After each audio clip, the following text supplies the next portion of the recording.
Grabe. Hanggang dito yung traffic. Walang puknat. Walang puknat, gapang. Kangalay. Sakit. Ngalay yun ah. Grabe. Grabe yung tanong yun. Grabe yung ano na yun, gapang. Ang lupit. Simula dun sa may Congressional Tangdang Sora Extension Flyover bago umakyat, traffic na, gapang na. Hanggang dito nakarating na ako dito sa may UP Town Center. Traffic light, traffic pa din, gapang pa din. Hanggang dun makatawid, gapang pa din. Ay, traffic. C5. Ay no, grabe traffic ngayon dito sa may Tandang Sora flyover ba to? Extension. Traffic dito sabi sa kabila. Ayun, August 14, 2025. Ito sa may Tandang Sora Extension flyover. Tama ba ako? Grabe rin traffic dun oh. Commonwealth to yung nagtataka ka na traffic ngayon sa Commonwealth. Eh normal naman yung traffic dyan araw-araw.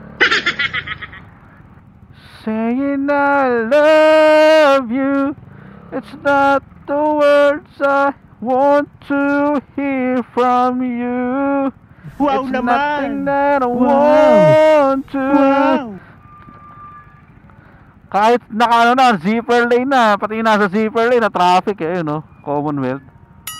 No. Huwag na kayo magtaka pala na laging traffic o mabigat ang traffic sa Metro Manila kasi normal ang traffic. Hindi na yan masosolve kahit anong gawin. Wala nang solusyon sa traffic. Hindi, meron pala, pandemic. Kahit anong gawing bungkal sa EDSA, kahit anong gawing pagpapaluwag, pagre-repair sa EDSA, traffic pa rin yan. Kasi hindi naman yung kalsada ang problema eh. Pinakita na nga ng pandemic eh, kung ano yung solusyon eh.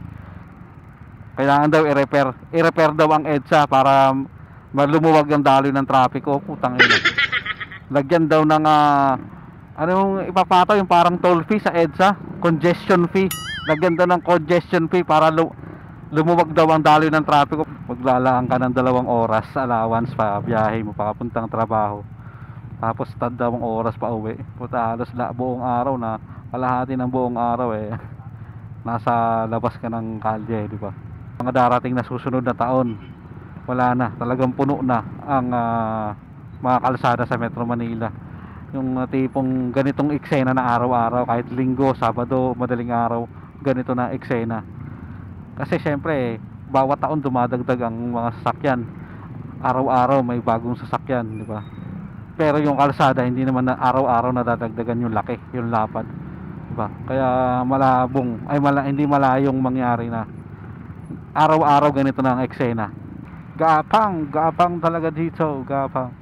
Punta nga UP Town Center. So tayo makakarating baka hanggang UP ano yun? Town Center traffic light to. Ngayon alam ko na sadyang magkaiba. Nung naman na di mo pwedeng makita sa kanya.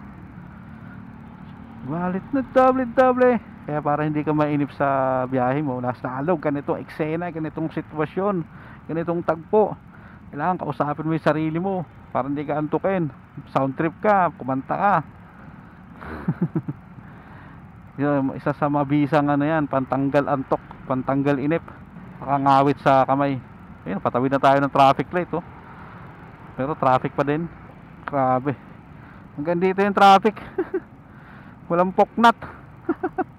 Walang puknat, gapang. Kangalay. Sakit. Ngalay yun Grabe. Grabe yung tanong yun. Grabe yung ano yun, gapang. Ang lupit.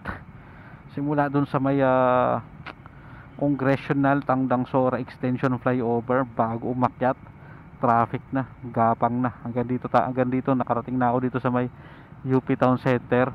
Traffic light, traffic pa din, gapang pa din. Hanggang dun makatawid, gapang pa din. Puta, nagutom ako dun sa biyahe. Grabe yun.